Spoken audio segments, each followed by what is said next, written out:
All right, today I'm going to be doing an interview with author David Leblanc.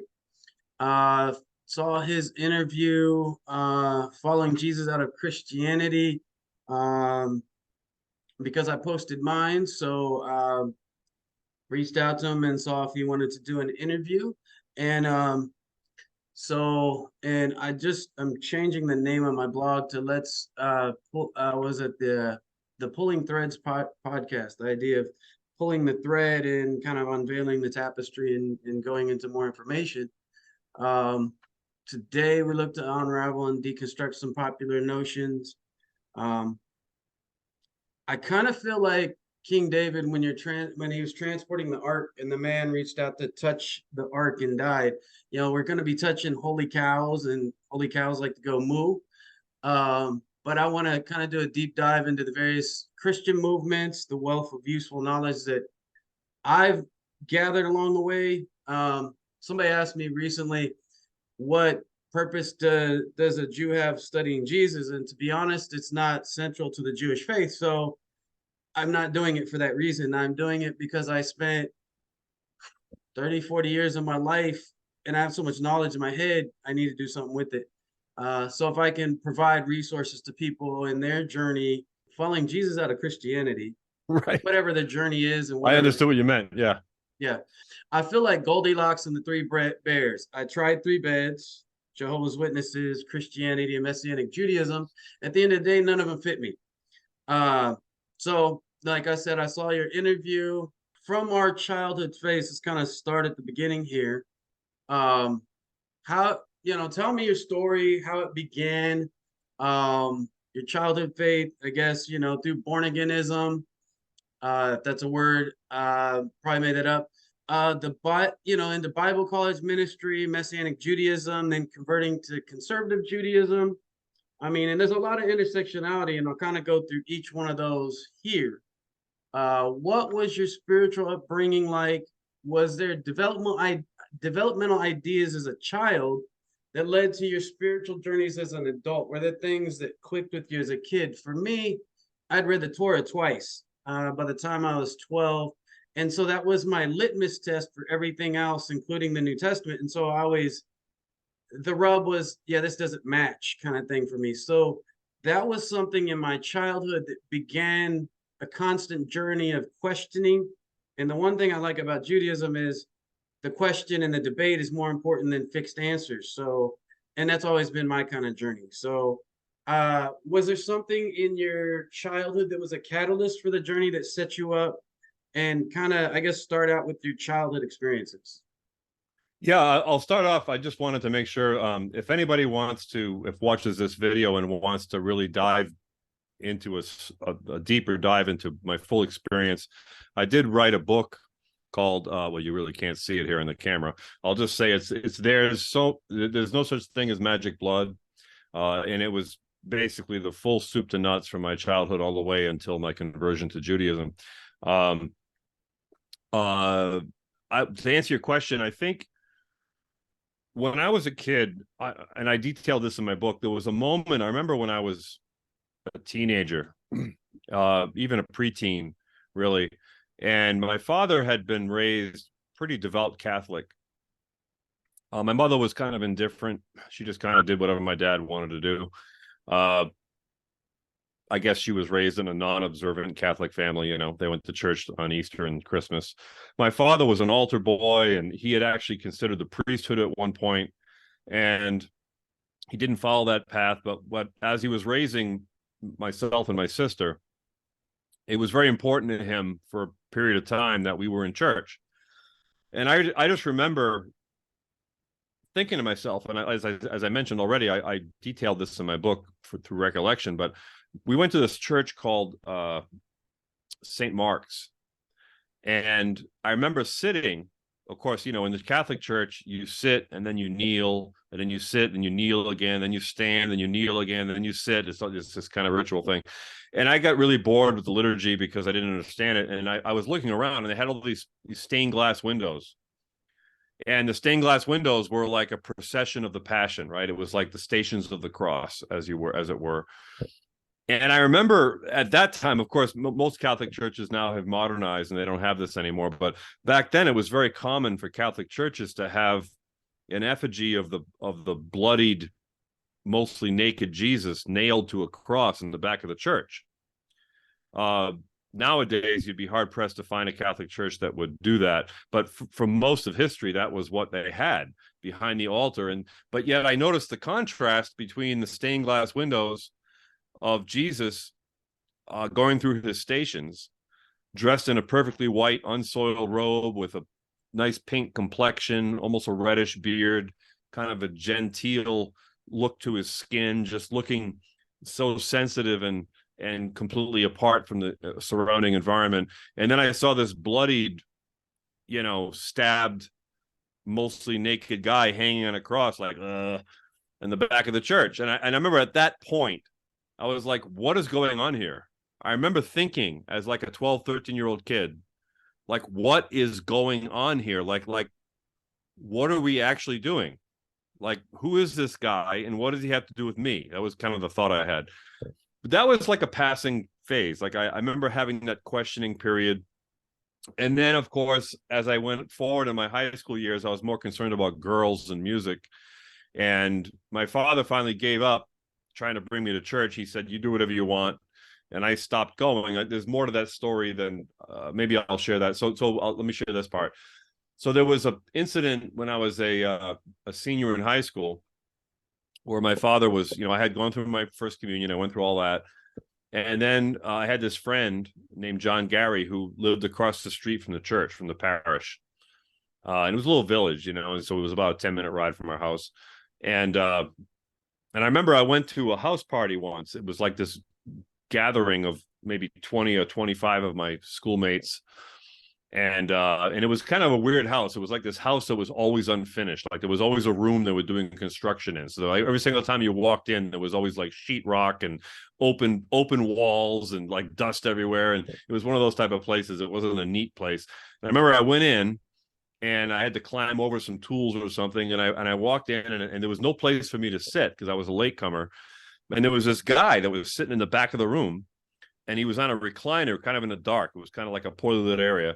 And they were watching this movie back in the 80s. You might remember this, Jeremiah. There was this series of movies came out called Faces of Death. It was like all these gruesome, I don't know, documentaries of gruesome ways people die. It was pretty gross. And I didn't really want to watch it. So I kind of went back to the back of the room and I sat down and this guy was sitting there and he had a Jack Daniels bottle that was half empty next to him. And he said hi to me and he was like slurring his words. And I started talking to him, and I realized, as my eyes adjusted to the light, that he was a priest. And then I realized that it was actually the priest of my parish. He was just hanging out at this house party, drinking whiskey, getting himself completely sloshed. I don't know why he was there or what the point was behind that. But what happened was I went home and I told my dad, I couldn't wait to tell him that the priest was at this house party and he was completely sloshed. And my dad was, needless to say, not happy to hear this. And that was the last time we ever stepped foot in that parish. And that was the end of my church going until after college. So, from that point forward, I really was focused on, I had been, and I'll mention this because you shared, some private details with me about your own journey that I guess you've shared publicly. And I shared it in my book that I was sexually abused by a Scoutmaster when I was about that age, or just before that age. So I was pretty mentally kind of in an imbalanced place.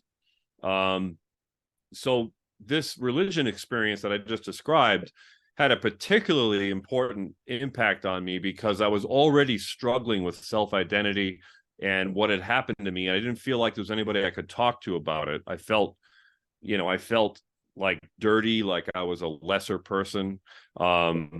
And I was really struggling with that. I was struggling with my concept of my own sexuality and who I was as a person. And so going forward, I ended up graduating early because I had been moved forward as a young kid. I was considered to be gifted. So they moved me up like a grade or two when I was young. I don't think they do that practice anymore, but they did that back then. And so I went to college. I was like 16 going on 17. I was a freshman in college. So I was a lot younger than a lot of the people I was in college with, and I wasn't as emotionally mature. Plus, I had this problem that I had gone through this experience. So I got to college. I was a very poor student.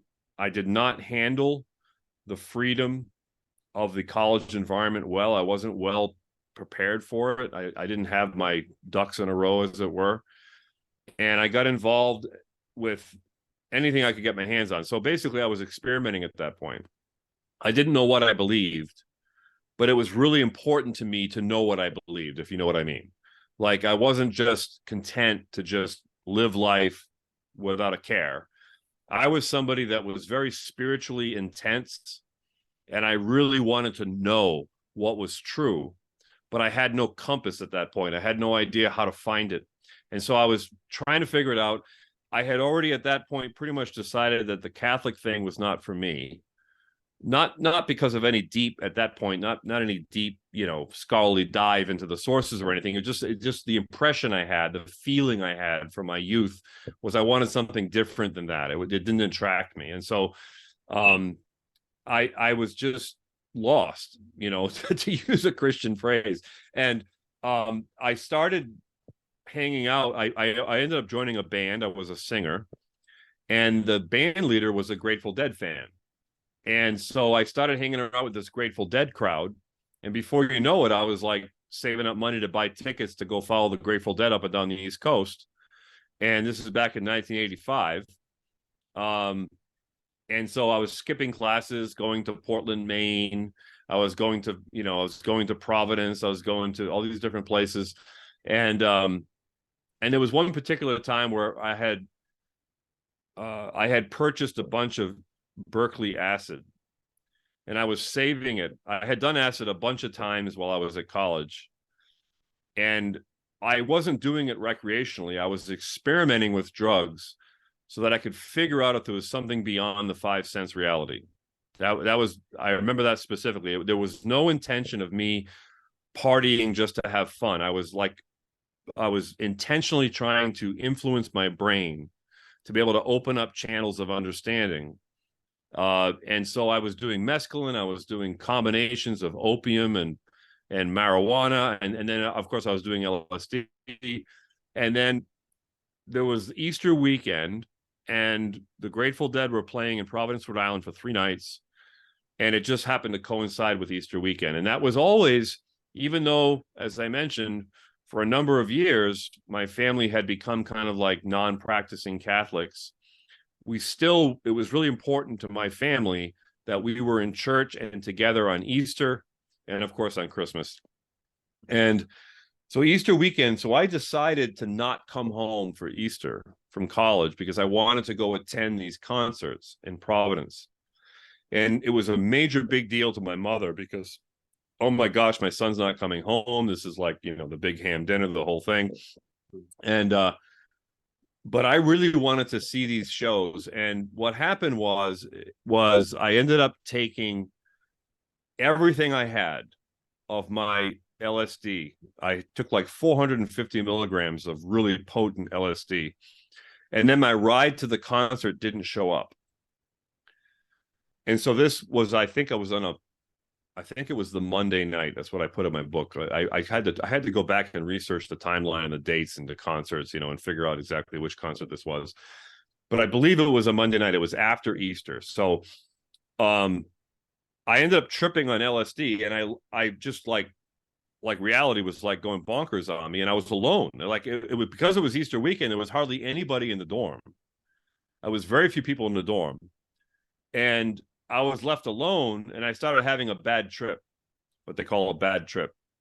And in the midst of this bad trip, I was freaking out mentally because I couldn't even find the door to my room. I was in my room, but my mind was so tortured and confused that I couldn't function. I was just walking in circles. I tried to go to bed, couldn't fall asleep, of course. And at one point I just cried out. I'm like, God, I don't know if you're real, but if you are, I can't survive this. Please make it stop. And I remember having this experience of it all stopped. Like all the confusion just like ended. And I felt like I had just stepped out of a pool, like I was wet, but I wasn't sweating. I wasn't wet. I just felt wet. And I don't know what possessed me to do it, but I got up off my bed and I grabbed some change out of my desk, because back then we didn't have any cell phones. We just had payphones. And I walked down the hallway to where the elevators were, and I dropped some coins in the phone. It was like 1:30 in the morning, I think. Called my dad. My dad answers the phone because he's on his landline by his bed, right? And I told him, I said, I need to come home. And he's like, why? Are you in jail? What's wrong? He's like, nope, I just need to come home right now. And so, to make a long story short, he ended up coming up, picking me up. I detail all this in my book. And he drove me home. And while he was driving me home, he starts lecturing me. I remember, here I am, I'm on this massive acid trip. And my dad is like tearing into me on the way home, just lecturing me, giving me the business about, I'm not paying for this anymore, blah, blah, blah, blah, blah. And I remember I got home to my childhood bed. And back when I made my first communion, he had bought me a copy of the New Living Bible. And I had tried to read it a few times, but never really got very far. And then that night, it was like 2:30 in the morning. I just opened up the book of Matthew. And of course, understand, I'm tripping on LSD. And I started reading the book of Matthew. And it was like the words were like jumping off the page at me. I was like, yes, yes. Like my whole heart was like beating through my chest. Like, this is truth. This is truth. This is truth. This is my destiny. I remember thinking that. And I was hallucinating. It was all these crazy things. And I'm reading this chapter. I read the whole book of Matthew. I read it all the way until dawn. I didn't go to sleep. I just read the Bible. And then I remember getting up in the morning, and it was like, I don't know, maybe 6:30, 7 o'clock. My mother gets up. She's in her bathrobe. She's downstairs. She's looking all drawn and tired. And she's got a coffee in her hand, and she's looking at me like I'm so sorry, what's going on? And I had this smile from like ear to ear, like, it's going to be okay. I'm fine. So then, to fast forward, my father was back then, I don't know if you know anything about this, but my father was in this business called the Amway business back in the mid 80s. Multi-level So he was marketing. he was this multi-level distributor for Amway, and he was doing pretty well. And I didn't know Very much about it. evangelistic. Those meetings were always very evangelistic, it felt like. Yes. Oh, yes. I have a whole chapter about that in my book. So that's right. So I don't know what to do with myself. I was raised Catholic. I'm feeling like I'm having this spiritual awakening of some sort out of this drug experience. And I don't know what to do with myself. And my father's like, well, I'm doing this business. If you want to come to one of the meetings, you can come to them. So I went to a meeting with him, ironically at a Jewish home, non-observant Jewish home. And I meet this guy named John, and we're having coffee after the meeting in a Jewish home, mind you. And I start talking with him, and I'm telling him my story about what happened to me, and he starts to smile, and he's this big, tall guy. And he's like, well, you were born again. I'm like, what are you talking about? I mean, you're talking about that guy Nicodemus in the Gospel of John? And he goes, yeah. He says, you were born again. You're saved. I'm like, how do you figure that? I said, I've never heard about that before. And he says, well, yeah. He says, once you ask Jesus into your life, you're saved.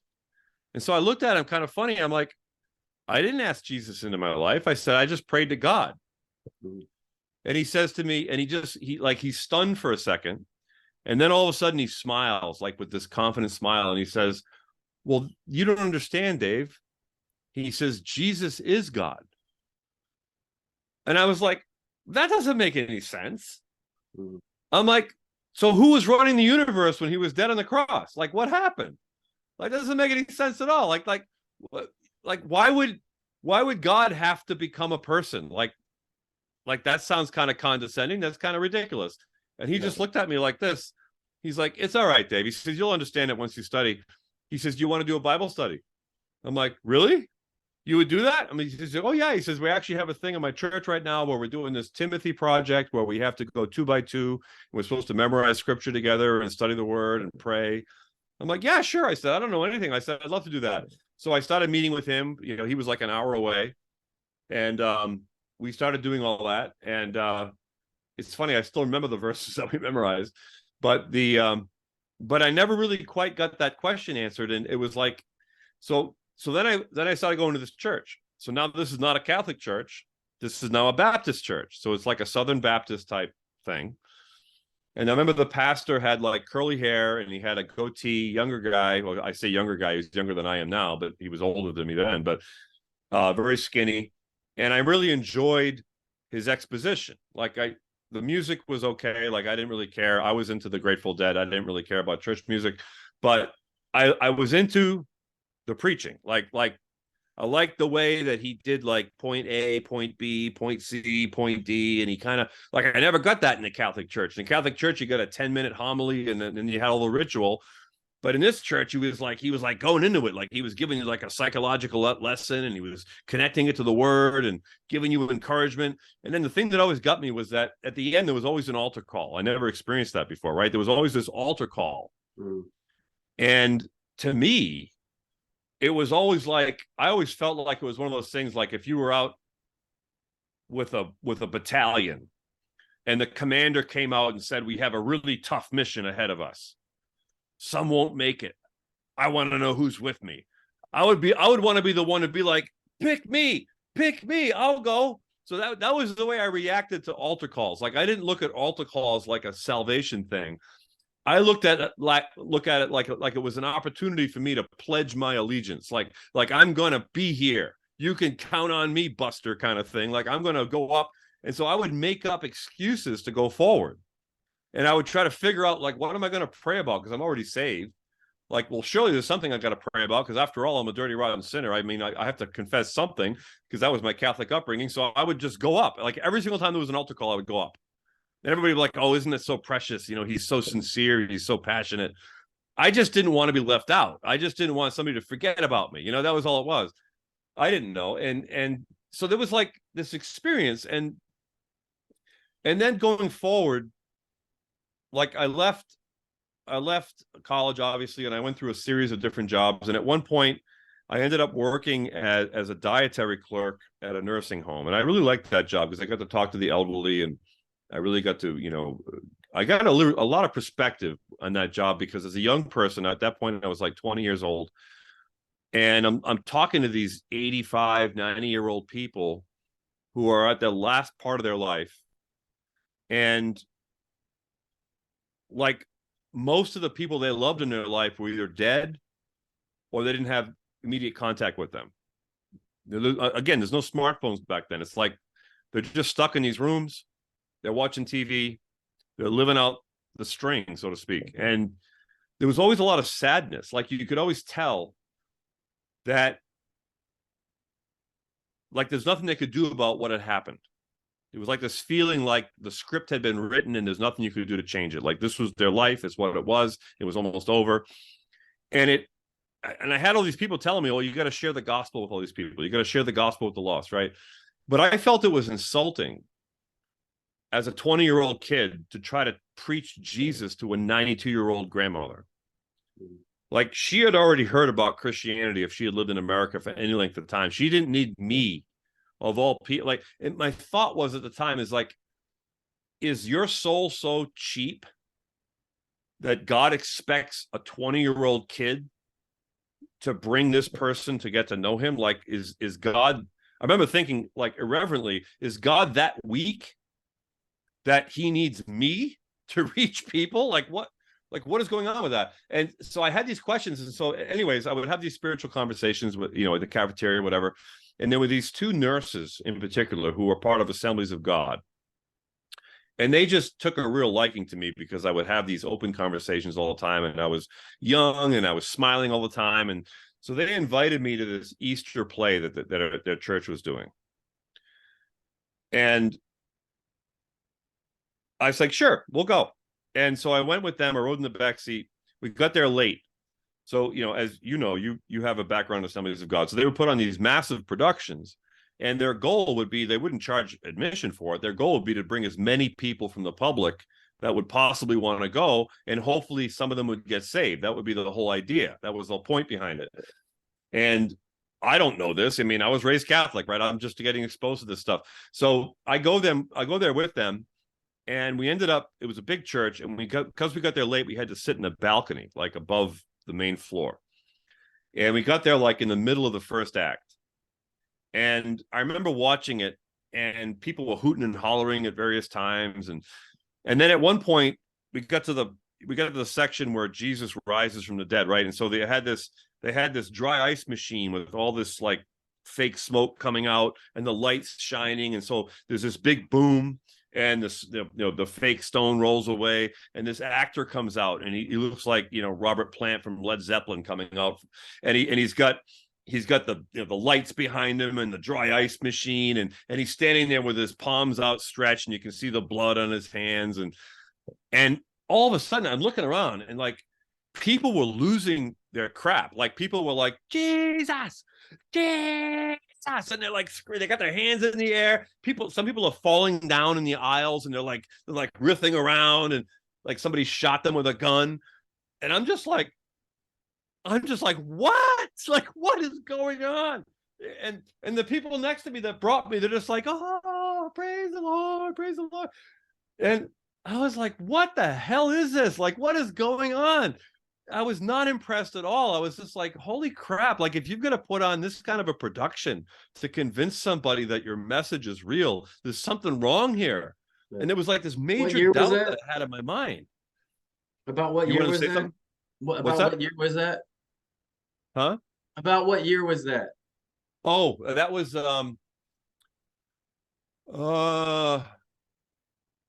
was it would have been 1987.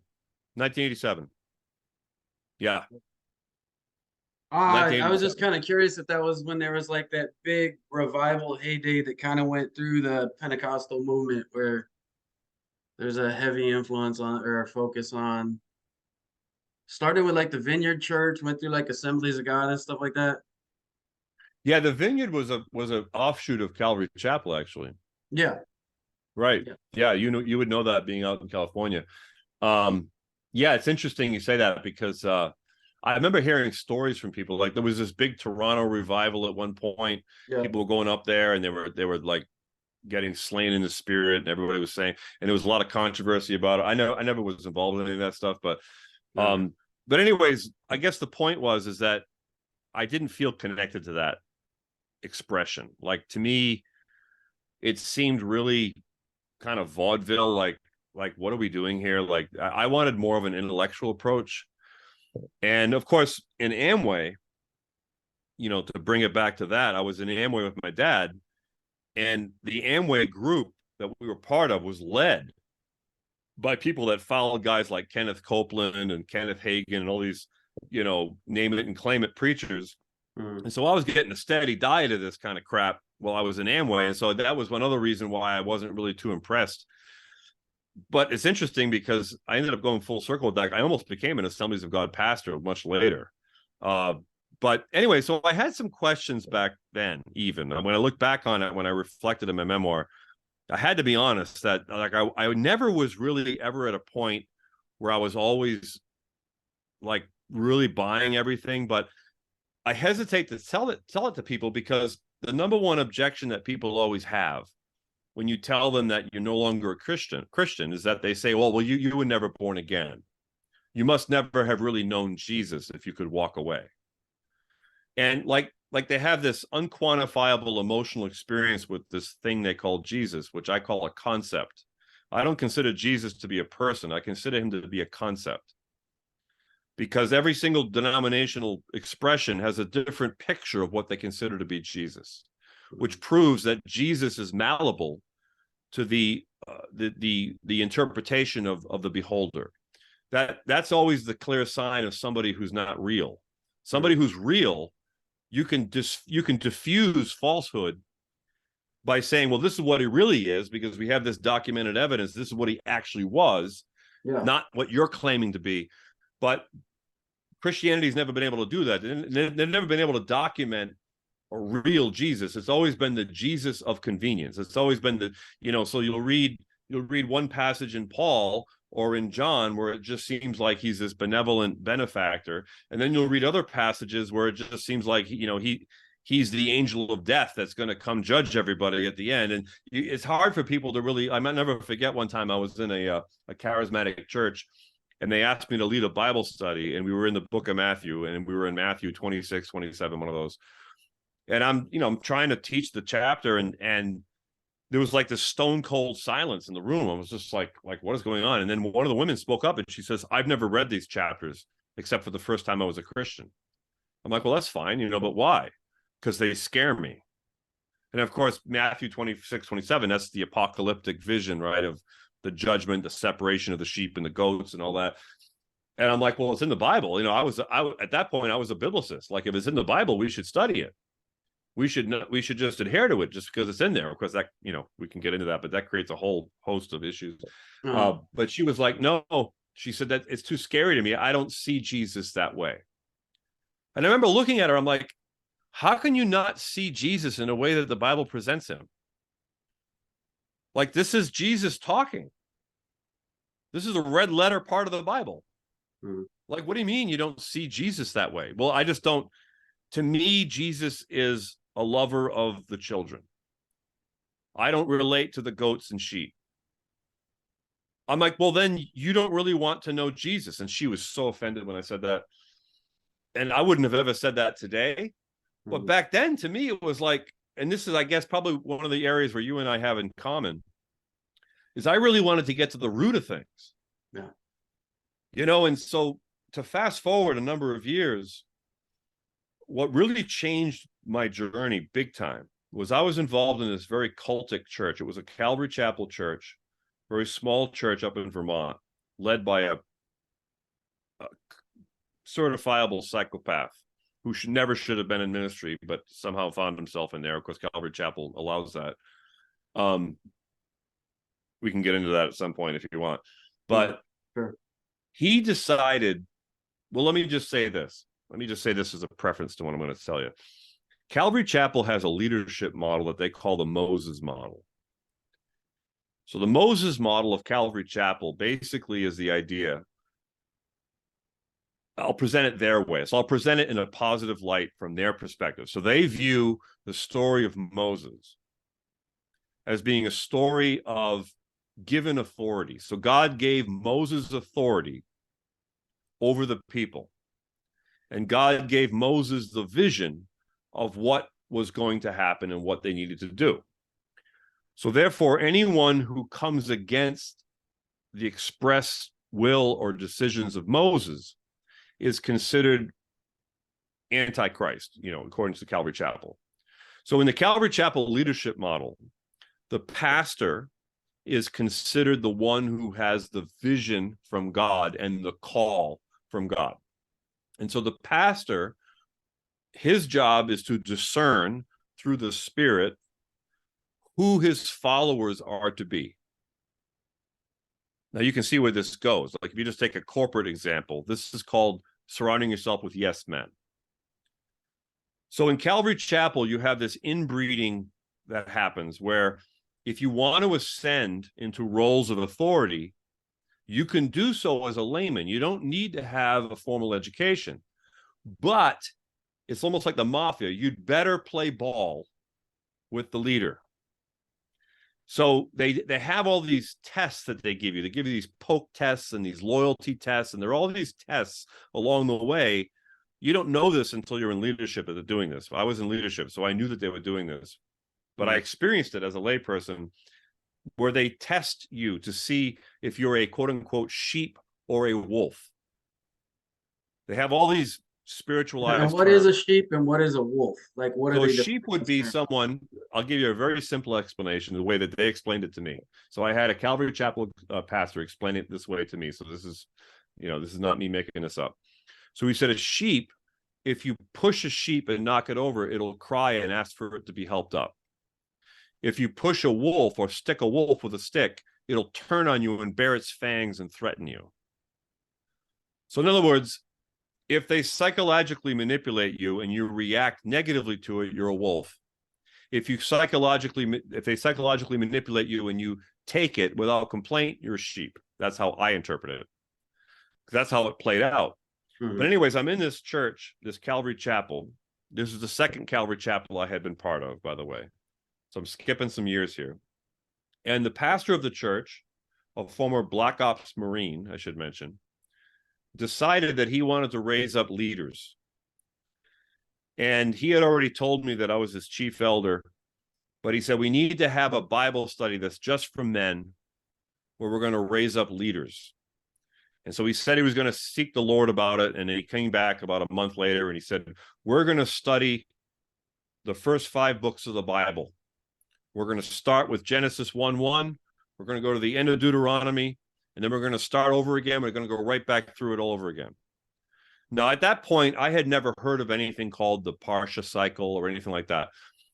All I knew was that these were books that I had read several times, found somewhat difficult reading in many parts, but I had never studied them, right? I'd never gone like broken it down and really studied it. I just read it. You know, I read it as part of a yearly Bible study. I mean, I've read the Bible dozens of times all the way through. So we start this Bible study, and I have a whole chapter about this in my book, but called Someone Else's Story. So what happened to me is, as we're going through these books of Moses, I'm coming across all these passages, and the thought keeps coming up in my mind. Like, I knew that the Jews did not accept the New Testament. So I knew that this was their core text. And I was struggling, even though there's many apologetic books within the Christian world that say otherwise, I was struggling to see Jesus in the text. Yeah. I was like, this is a story written to a people with clear boundaries and injunctions. And to them, he didn't exist in that text. What's that?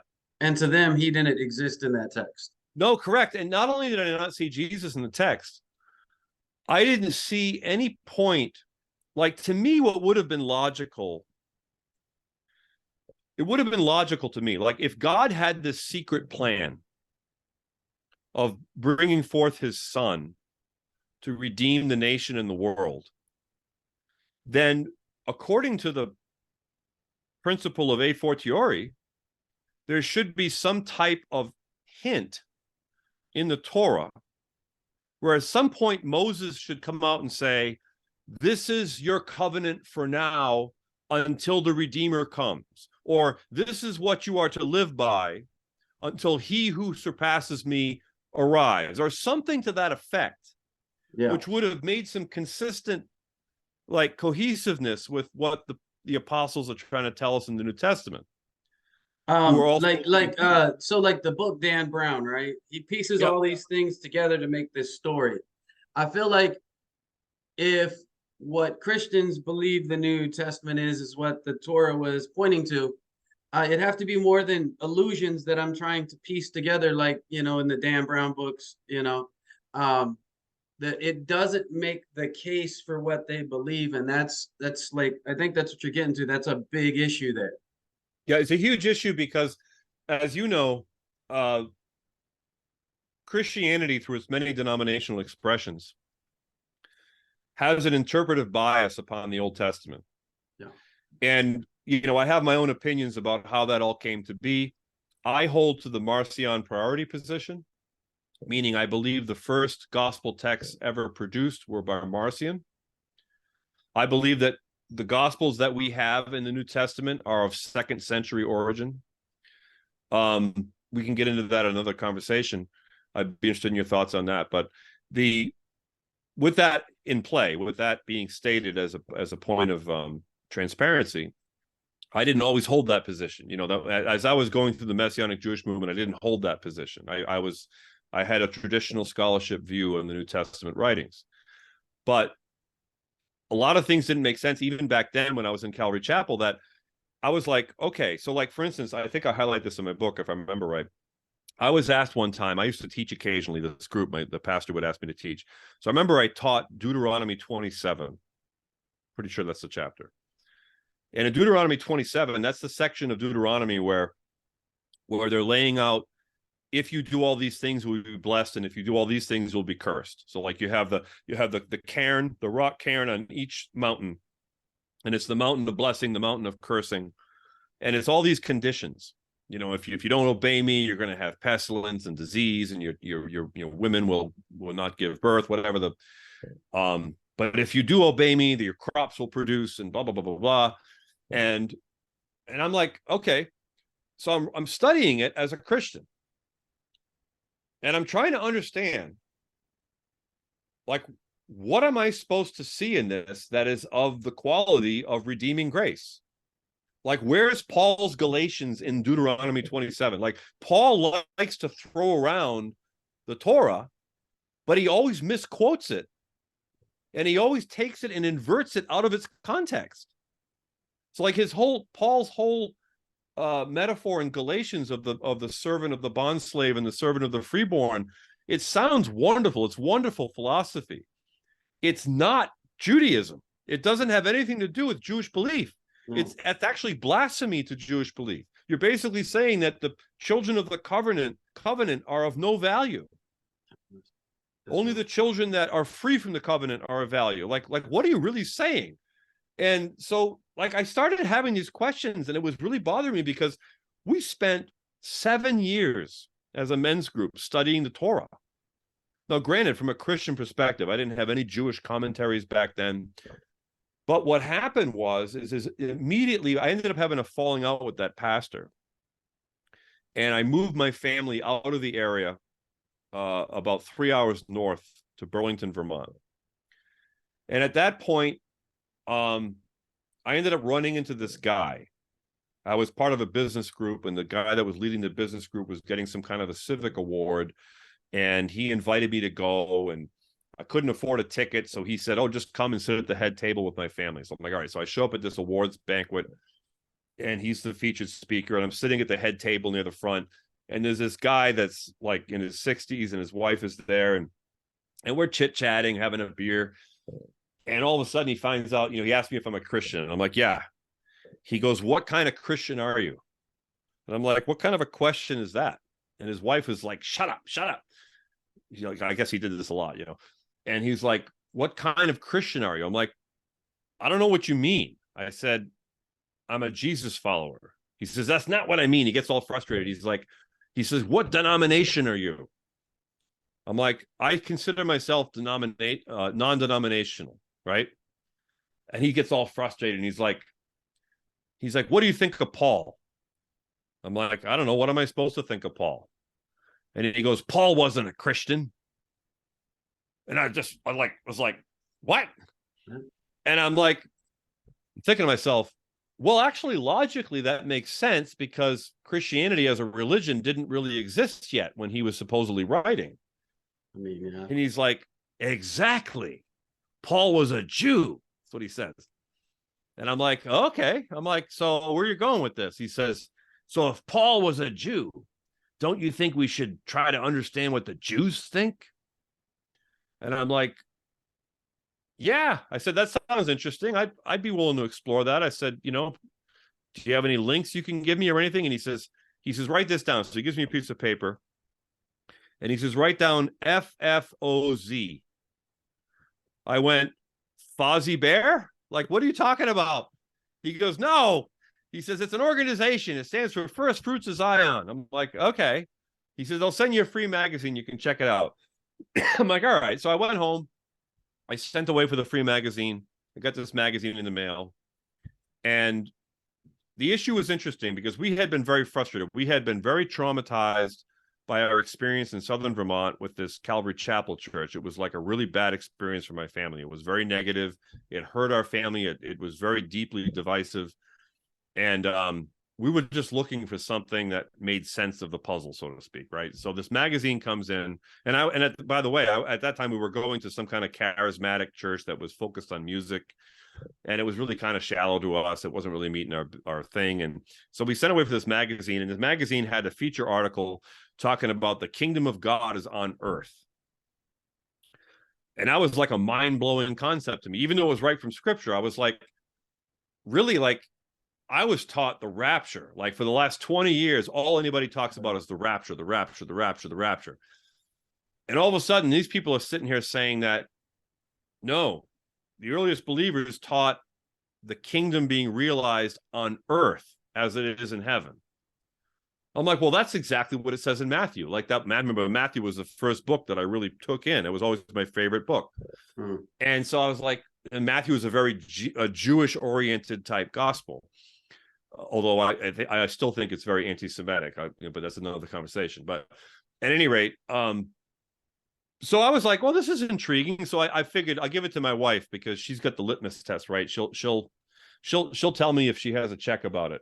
That was a big thing in the evangelical world. Do you have a check about this? There's a spirit checking you about this, right? So I wanted to know if my wife had a check about it. So she read the magazine and she was like, yeah, looks good. So that began our journey into the Messianic Jewish world. We slowly started matriculating towards that world. At that time, I know how much time you got. You're probably getting short on time here. I got 30 minutes. You're good. Oh, you got 30 minutes. Okay. So my son-in-law, Brian, who was a brilliant, brilliant kid, brilliant with languages. He's just really smart. He decided that this was an intriguing path because he was always disenchanted with the Calvary Chapel thing. I had trained him as a worship leader, and he just thought the whole Calvary thing was a complete joke. And so he was looking for something real. He was like actually thinking of leaving the faith if he didn't find something more genuine. And so we came across this Messianic Jewish thing, and his imagination just got, he just got enlivened by it. He got really into language learning. He started learning Hebrew. He started learning Greek. Today, my son-in-law can teach Greek classes. He's fluent in Greek. He's fluent in Hebrew. He's semi-fluent in German and Spanish. He's a language guy. And he's really scholarly. And so we started studying together. And this guy that I met at this awards banquet had told me that he was going to go to a banquet for his daughter that was in a ballet. And he had this old commentary from FFOZ that he would give to me for free if I wanted it. So I went to the ballet. He gives me this big giant 3-ring binder. And it's the Torah Club or something like that. Huh? The Torah Club binders. Torah Club. It was the original Torah Club when FFOZ was still one law. When they had this position where there was one law for Jew and Gentile and all should follow it. That was their position in their early days. They don't have that position today. They follow more of a Chabad. Chabad is kind of their inspiration today, which is another one of their problems. But at any rate, I don't have a high view of Chabad. So they try to elevate Jesus like the Menachem Schneerson, whatever, the Chabad Rebbe or whatever. Yeah, it's very messianic. Yeah. Chabad is not, you'll never have a Chabadnik admit this, but Chabad is not even considered to be real Judaism by most mainstream Orthodox Jews. They tolerate them because you're ubiquitous, but they consider them to be a mystical cult. Yeah, they basically, they'll never admit it, but they hold Schneerson kind of in the same esteem as Jesus. Yeah.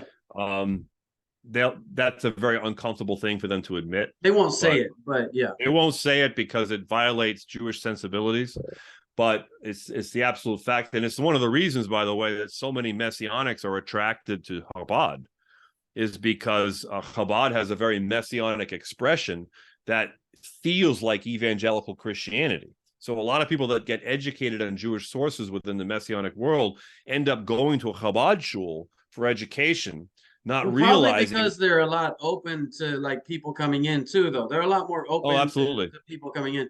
I never went to Chabad for those reasons. I went more because it was welcoming and I had friends that were, but Chabad was kind of one of my early education points into Judaism. Same here. Yeah, same here. Absolutely. It was between that and the conservative movement, like I was reading in your book. Chabad and the conservative were my two. I liked Chabad. I probably dab in like Chabad a little bit, but for the most part, the conservative movement and sensibility is always what spoke to me. Yeah, I think you and I are of a like mind. That's what I found myself falling into as well, as I felt a lot more. I found that and we're kind of diverting here a little bit, but that's fine. We can do that. We're going to have conversations. So I found that the politics within the Jewish world was a real turnoff to me. When I first converted to Judaism, I had really high hopes that it was a really positive step for my family. And then what I found is that the people who would welcome us weren't interested in practicing, and the people who wouldn't welcome us would be. But there was so much animosity between the Orthodox community and the conservative and reform movements that you would not be well. Like, for instance, as an example, I tried to get myself involved in a local, because it was referred to me. I used to teach for a couple of years for a Noahide organization. I used to try to teach Gentiles about, Jewish stuff, because I was kind of in between both worlds. And it was a lot of fun for a while. I did a lot of research, had some fun, but at one point, one of the rabbis that taught on the platform, he recommended me to attach myself to the Atlanta Kollel through Beth Jacob, which was it's the oldest Orthodox synagogue in Atlanta. And so I'm like, oh, great. So I called the Kollel, and I inquired about their study group. And they're like, oh, yeah, that's great. No problem. I'm going to connect you to Rabbi such and such. He's over in Dunwoody, and his son is also a rabbi there, and they would love to talk with you, and I'm sure they'd love to help you. And I'm like, great. I was all encouraged. And so this is like after I kind of blew my brains out in the conservative world. And I was just like, I just wanted to find a place where I could study. I wanted to study Talmud. I wanted to study sources. And I own the Talmud. You probably can't see it because of the blurring of my camera, but I got the Talmud behind me. I still read it. I mean, I've studied it for years. I've got the entire collection of Rabbi Nachman of Breslov. I got all of his Likutei Moharan. I've got the full set of Rashi and the Torah. I mean, I've got all these resources here, and I've been studying all this stuff. And so I arranged for a Zoom meeting with the rabbi's son. And I had this really positive Zoom meeting with him, and he sees the Talmud behind me, which is why I mentioned it. He's like, oh, I can see you're serious about study. You even own your own Talmud. I'm like, yeah, I really want to learn. I said, I wasn't raised in it. I want to learn. I want someone to kind of pull me under their wing and actually teach me. I said, I want to learn the tradition. And I said, I'd love to be able to bring my wife, and be able to come on Shabbat and be able to, celebrate with your community. And so he said, well, I'll talk to my dad. He was the senior rabbi, and he says, I'll arrange a time for you to talk with him. I'm sure he'll be eager to talk with you. And so then I got an email back like the next day that the guy sends me. He says, oh, my father is very eager to talk with you. I've told him your story. He finds it very intriguing. And I'm like, oh, hope. So my wife is all of a sudden cheered up because we feel like we don't have a home. And so I get in a phone call with this guy. It wasn't a Zoom meeting this time. I got in a phone call with the senior rabbi. And he asked me, so what's your situation? I said, well, my wife and I were founding members of a Chabad shul, but I said, Chabad would never convert us because it's just, our family is in a place where they just would never do it. So I said, I was encouraged to go to the conservative movement. I had two conservative rabbis tell me that I was a great candidate for conversion, that I should go there. So I went to a conservative shul, and they converted me within 8 months, my wife and I. And he says, so what about your children? Do you have children living at home? I said, yeah, at that point, I said, I have a 14-year-old and a 19-year-old. And he says, did they convert with you? I said, no, they're not interested. He said, well, I'm sorry, I can't help you. I'm like, I just want to join the Kollel. Like, what are you talking about? And he says, you're not Jewish. I'm like, what? He said, well, you're not Jewish. You have to convert to Judaism. I said, I did. He says, no, you didn't. I said, okay. I don't want to argue with you because I respect your position. I said, but I've been studying with a Breslov rabbi for the last 6 years who is actually a posek in several Jewish areas of halakhic law. He was trained in Israel by the head Sephardic rabbi in Israel. And he told me the parameters of halakhic law for conversion, and I fulfilled all of them. But you're telling me I'm not Jewish. And he says, well, that's the problem with the conservatives, is they want to be Jewish, but they don't want to follow the law. I'm like, excuse me. I just told you that I fulfilled everything in halakhic law for conversion. I said all of my overseeing rabbis were all Shomer Shabbat and all following kashrut.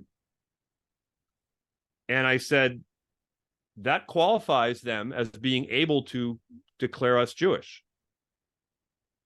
He says, no, sorry. He said, it doesn't work that way, not with the RCA. I'm like, ah. So I said, okay, so fine. So I'm not Jewish in your eyes. Can we come to the community and learn? He says, no, that will never work. I'm like, why? He says, well, first of all, you can't drive on Shabbat. You'd have to buy a home here in Dunwoody. Good luck with that, like $500,000 average. And he said, you have to buy a home here in Dunwoody. And he says, and furthermore, once they found out that you converted through conservative, they would never talk to you. I'm just telling you the facts, the ground game. I'm like, well, that's very honest of you. I do appreciate that. I said, that saves us a lot of heartache. I said, okay, fine. So it's not going to work for my wife and I to join your community. He says, no. He says, now, if you want to divorce your wife, then I can convert you. I'm like, well, that's a great option. So leave your family and then I can join this religion that's supposed to bring me health, wholeness, and prosperity. Great. No, I didn't say that to him, but I thought that. I'm like, well, okay. And he says, I said, well, let me ask you a different question. I understand you've shut the door on my family joining your community. What about me studying with you guys at the Kollel? It's just men. He says, no, that's only for Jews. I'm like, I said, okay, now I'm getting irritated. I said, if I had called you and said that I was a Jew who was looking to come back to observance, and I live in Beaufort, away from the community, could I drive for midweek and Sunday Talmud and Bible study to join your Kollel so that I could learn? You would have enthusiastically embraced me, wouldn't have you? He says, absolutely. I said, I'm glad you admit that. Because I was honest with you. Now you're shutting the door. I said, this is the problem. This is a problem that you are going to have to fix among yourselves in the Jewish world. I said, this is why we have a schism. I said, I'm sorry, but I can't accept your reasoning on this, although I do understand it from your perspective. I said, but thank you. I thanked him profusely for taking the time to be honest with me. He didn't pull any punches. I do give him a lot of credit for that. He told me the straight scoop of what the lay of the land was. He didn't flower it up. It wasn't a seeker-friendly conversation. So, but when I find what's going on, and then when I saw what happened during COVID, I won't even get into that right now, but I was so floored and disappointed at the Jewish response to COVID. I couldn't even, I got kicked out of 2 yeshivas because I didn't want to get vaccinated. I just was like, and it was an online yeshiva. I couldn't deal with it anymore. So I finally realized, this is not my home. But that was my journey. I mean, I skipped a lot of stuff there when I jumped into that last thing I just got into. But there's a lot of problems in the Jewish world, and there's a lot of problems in the Christian world. But the real problem is, what are we really believing in? Like, what is our foundation of belief really? Like, what are we actually about? And I think that's where people usually enter into this conversation, is they're trying to figure out who they are, what they believe, and what they think is true, Yeah. So yeah, I did have some questions there. To respond to a few points along the way. I do believe that Marcion had a lot to do with the influence into the epistles of Paul, and then the writing of the Gospels and stuff like that. You made that point. I don't know. You made a comment about whether Paul was a Christian or not. Not, in some ways, I'd argue he was the first Christian, or at least the one we have in the New Testament is the one that was used to invent Christianity.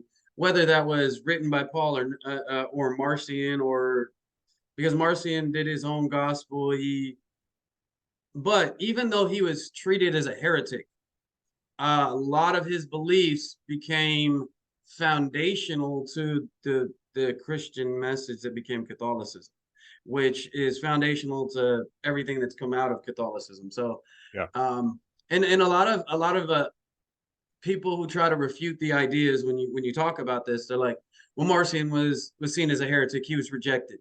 Okay, but the what we call primary Paul, the first 7 letters and the 3 that are most likely, most scholars think were probably written by Paul, but you have the 7 that for sure, and then the 3 additional, and then you have the 3 that are pseudepigrapha. But the 10 that are Marcion had are the ones that are most commonly accepted, and then the 7 that we call primary Paul. But he had his own versions of all those, and I feel like he really is the one that started the huge focus on supersessionism, doing away with the Torah, and just like flipping that thing on its head that became a primary message to what became Christianity. So you touched on that, and I was like, yeah, Marcion is a big thing there in like the whole twisting of things and changing the direction of where things Most people don't know. It sounds like you do, but most people don't know that the very first gospel ever put in print and circulation was Marcion's Gospel of the Lord around the 135 AD mark. So like you have this traditional scholarship that dates, Mark at like 70 AD.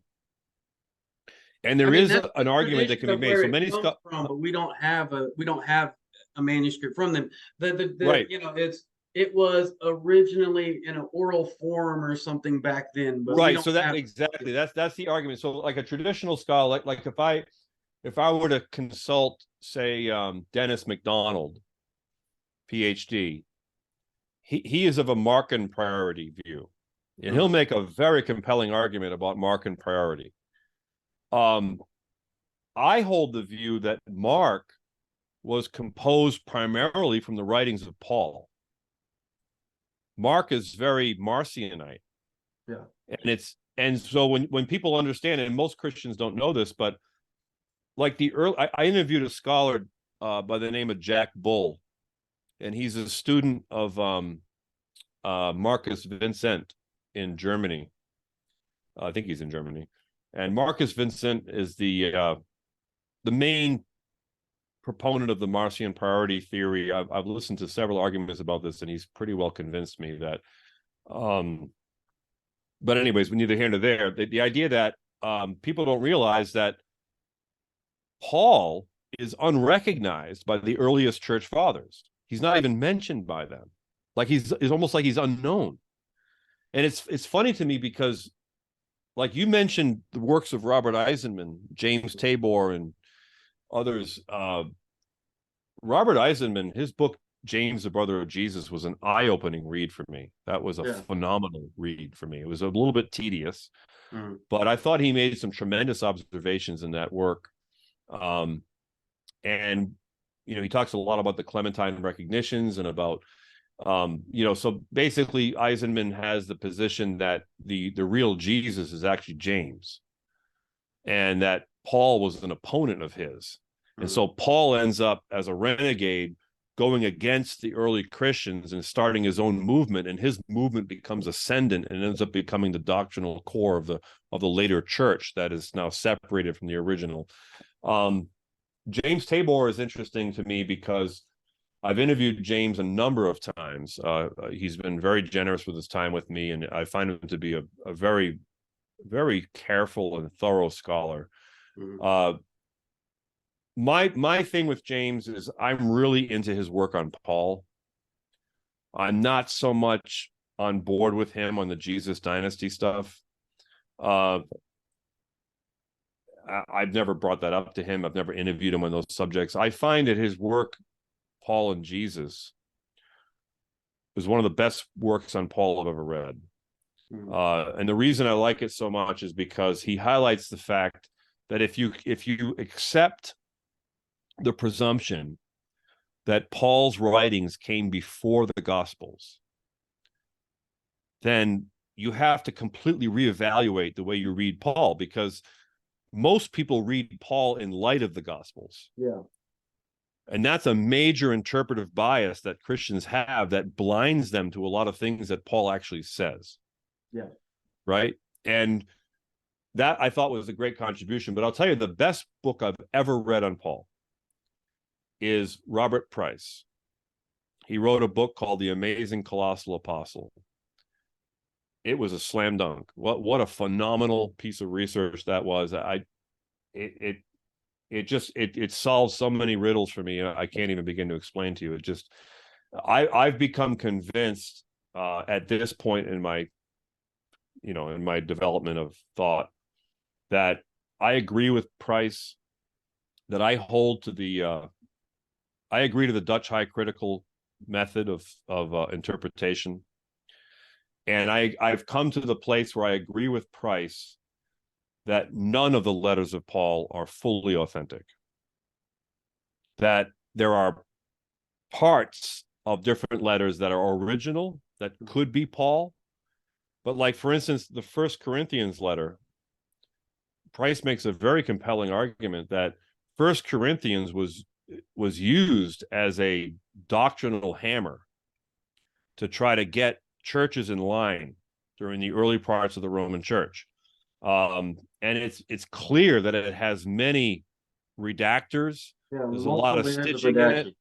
Yeah, and I mean, Bart Ehrman talks about this. You have all these stitch points in the New Testament texts where it, like, especially in Paul, where it looks like he's concluding a thought, and then he starts a whole new argument, and then goes back, like what is going on here? Like as Price points out in his book, these aren't epistles.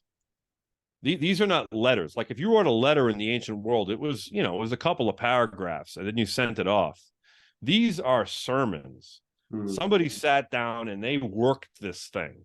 And in Price's opinion, it was more than one person. It was many people over a long period of time that kept adding to, subtracting, and stitching up Paul to conform him, because Paul, of course, Paul's like Tom Brady, right? Tom Brady, the greatest quarterback of all time.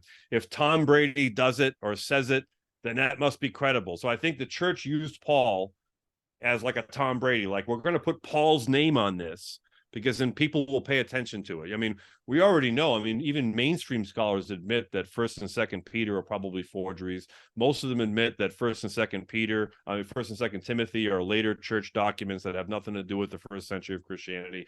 So, like you said accurately, you've got this core Paul that you're really dealing with, and that's one of the things I appreciate about Tabor is Tabor really breaks it down to that core element. Like, what are we really dealing with in the earliest part of this testimony?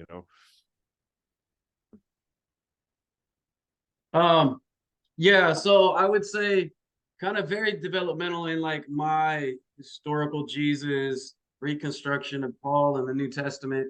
Definitely Robert Eisenman, James Tabor, Bart Ehrman, very enlightening on my journey and formative in.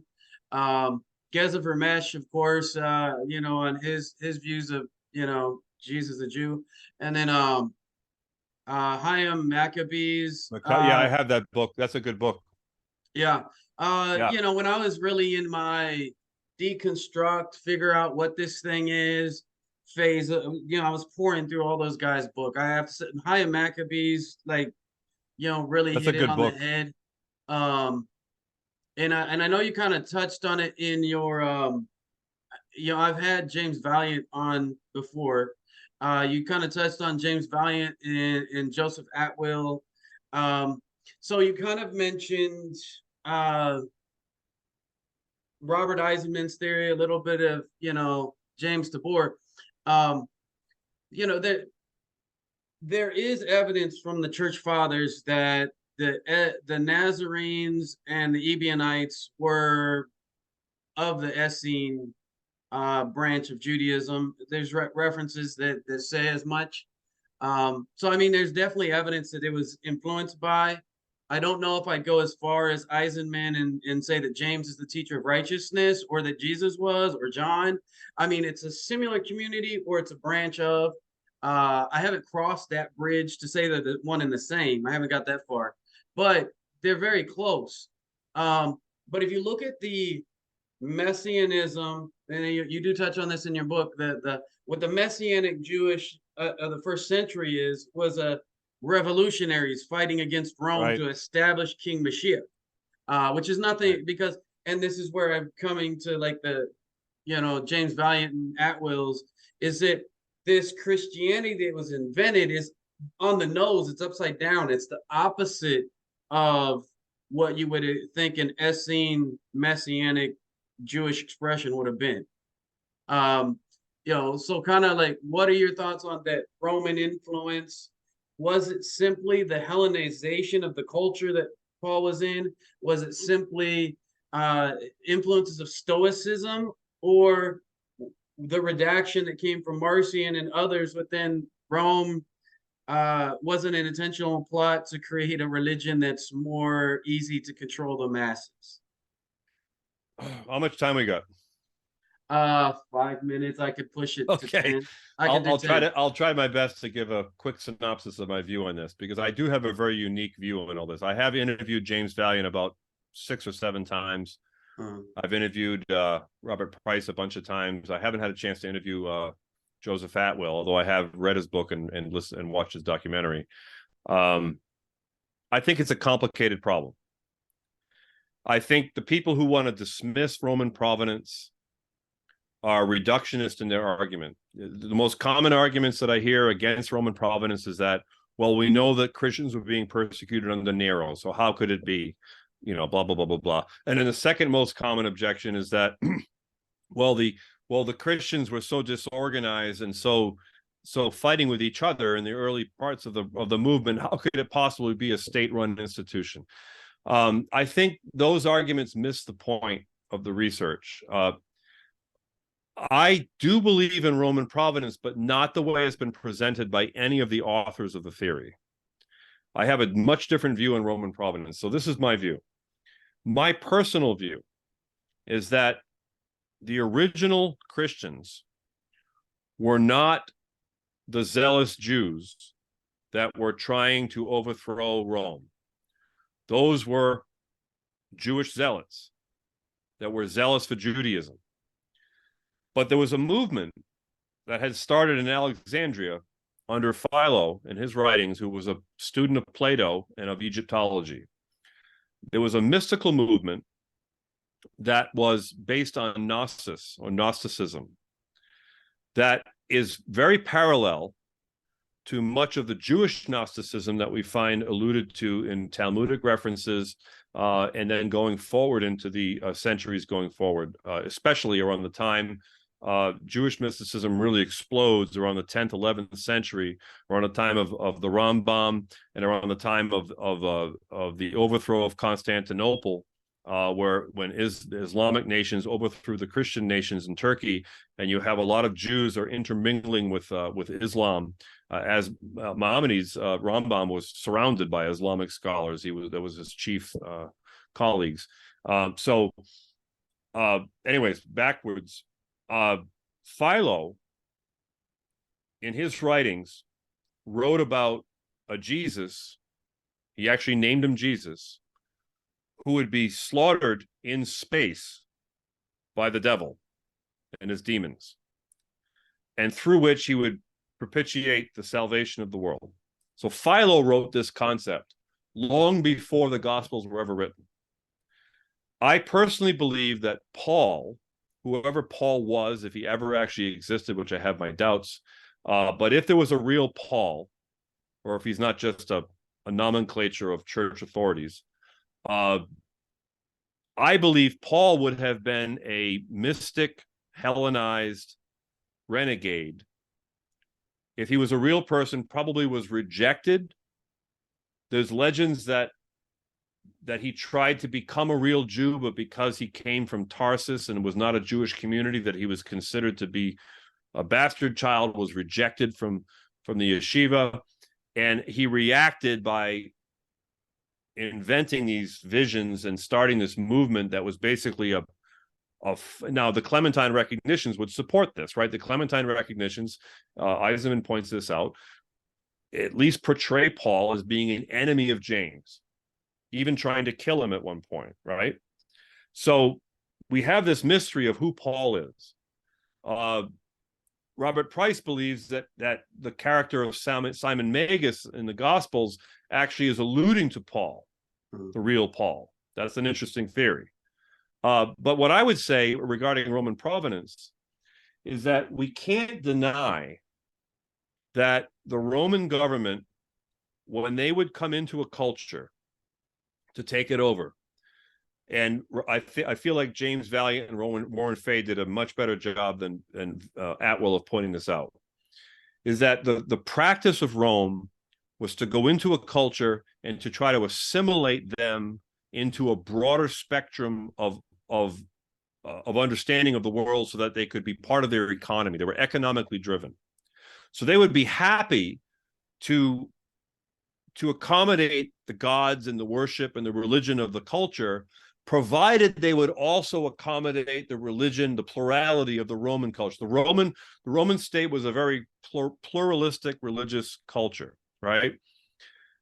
But in the midst of that, which can easily be lost, is that Rome itself was supposedly founded by Romulus, who was a dying and rising savior god.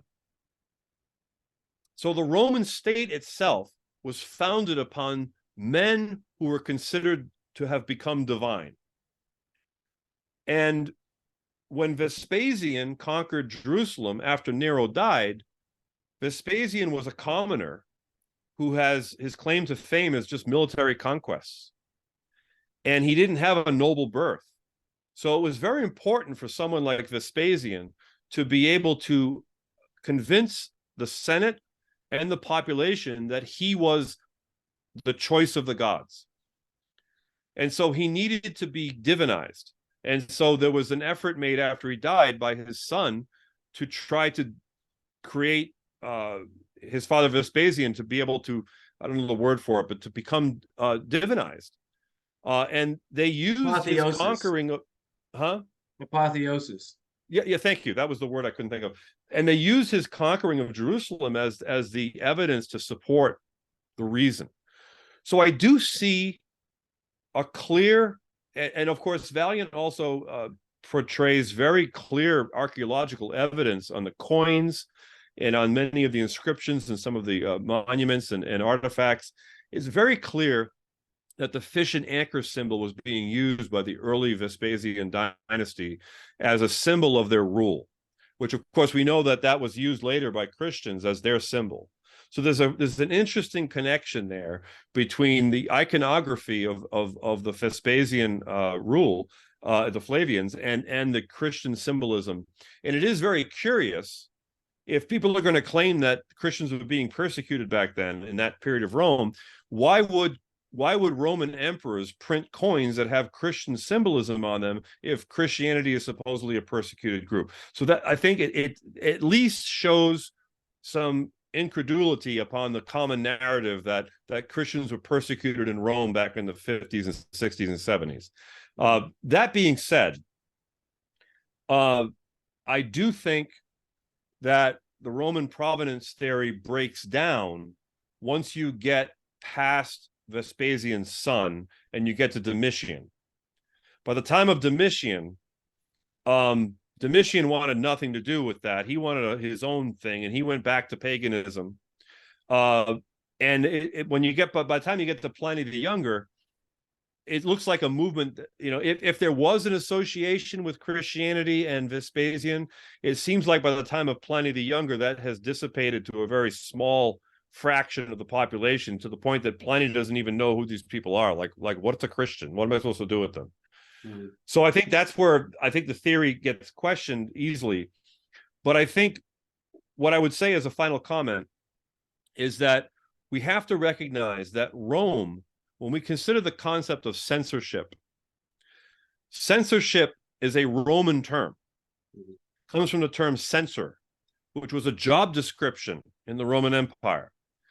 Rome diligently stamped out any literature or propaganda that they felt was contrary to their national interests. Mm. And we've lost many, many, many texts from that period as a result of that process. Yeah. The fact that what we have remains, this is my theory on Roman providence, is Roman providence comes into play on our current Christian environment by the censorship that they imposed over literature. And the New Testament that we have currently was the result of the violent expulsion of dissidents within the empire, the political coercion of those to try to make them conform under penalty of death, and the fact that this is the story that they wanted propagated. Yeah. So who had the in money that and light, resources to make that many copies of, ancient manuscripts? It had to be. yeah, exactly. And people funded. don't also understand. There's a scholar recently, and I forget her name. Forgive me. I'm trying to think of it. I'll think of it later. But she did a whole bunch of scholarship recently that shows that the only way the New Testament could have been written was by the hands of wealthy people. Hmm. Because back then, people don't realize, like today, we can self-publish a book, right? Back then, you didn't publish or circulate literature unless you had money or connection to money, because it was an expensive proposition. I'm of the opinion, and I'll just say this as a final remark, that the only Christian writings that we have in the first century are Josephus. And I don't consider him a Christian. I'm just saying that Josephus, I think, is the only text written before 100 AD that we can even rely upon as having been written during that time period. And I think it's very telling that during the first few centuries of the church, they would always attach the writings of Josephus to the New Testament for credibility. Yeah. It was the only thing they had to hang their hat on. I think so. Yeah. So we're dealing with the New Testament is a later construction. Yeah. Yeah. We can definitely get into that more. I'm gonna have to bring it down to an end here, but definitely appreciate you sharing the story, and we'll have to do this again sometime. Yeah, I enjoyed it. Got into some good stuff here, and interesting points of intersection. Yeah, I'm interested in what you have to say too. It looks like you've done a lot of good research. Yeah. And some of the stuff you talked about today, I actually have posts I've already written that are going to be posting on the Apostle Paul and connections to Hellenistic mysticism, kind of stuff down that way. And there's like 3 other things that I have. It's just waiting to be published. But yeah, I'm looking forward to reading your blog. It's very high quality. Well, I appreciate that. Thank you. Yeah, I'm impressed. I'm gonna have to get going here. Any last words? No, I just appreciate you having me on. I had my own YouTube channel active for quite a while, and I was having a lot of fun interviewing other people. And this has been kind of a treat for me to be able to have somebody come on and ask me what I think. So I've enjoyed this opportunity. So anytime you want to do it again, I'd be more than happy to arrange it. Yeah, we definitely have a bunch of topics and threads we can pull. Experience in ministry and church, Messianic Judaism, converting to Judaism. There's a lot there. And then when we get into like deconstructing, the mythical Jesus and looking at what there is for the historical Jesus. And again, seems like there's some intersectionality on like ideas and concepts there. So interesting. Glad to make the connection and be able to interview. Yeah, same here. This episode. And yeah, we'll be doing this again in the future. Just make sure you send me a link to it after it uploads. I will once it posts. Yeah. Thank you. All right, man. Appreciate it. Have a good Have a great night.